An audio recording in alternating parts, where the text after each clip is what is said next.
Bharat Bangladesh match মানেই যেন বাড়তি কিছু। মাঠের লড়াই শুরুর আগে শুরু হয়ে যায় কথার লড়াই। ক্রিকেট বোদ্ধা থেকে শুরু করে ভক্ত উত্তেজনার পারদ উঠতে থাকে উঁচুতে। নাজমুল হোসেনের দলেরও কি এই উত্তেজনা ছুঁয়ে যায়? আইসিসি চ্যাম্পিয়ন্স ট্রফিতে বাংলাদেশের যাত্রা শুরু হবে ভারতের বিপক্ষে লড়াই দিয়ে। বৃহস্পতিবার দুবাই আন্তর্জাতিক স্টেডিয়ামে মুখোমুখি হবে দুই দল। ভারতের বিপক্ষে ম্যাচ নিয়ে উত্তেজনার কথা স্বীকার করলেও বাংলাদেশ অধিনায়ক জানিয়েছেন সব ক্রিকেটারের মনোযোগ মাঠে থাকবে।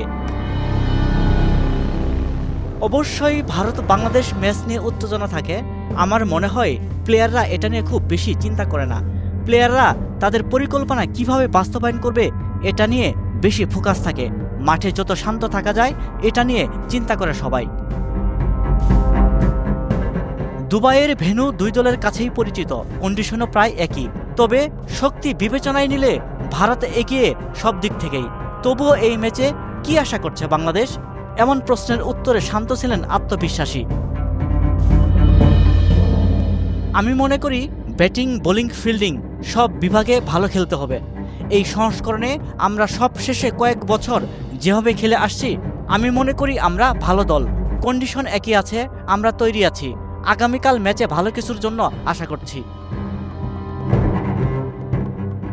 ছেড়ে কথা বলবে না টুর্নামেন্টের অন্যতম ফেভারিট ভারত। দুই দল এখন পর্যন্ত ওয়ানডেতে মুখোমুখি হয়েছে 41 বার। 32 বার জয় নিয়ে মাঠ ছেড়েছে রোহিত শর্মার দল। বাংলাদেশ জয় পেয়েছে 8টিতে, একটি ম্যাচ পরিত্যক্ত হয়েছে। আইসিসি ইভেন্টে বাংলাদেশের সর্বশেষ জয় 2007 সালে।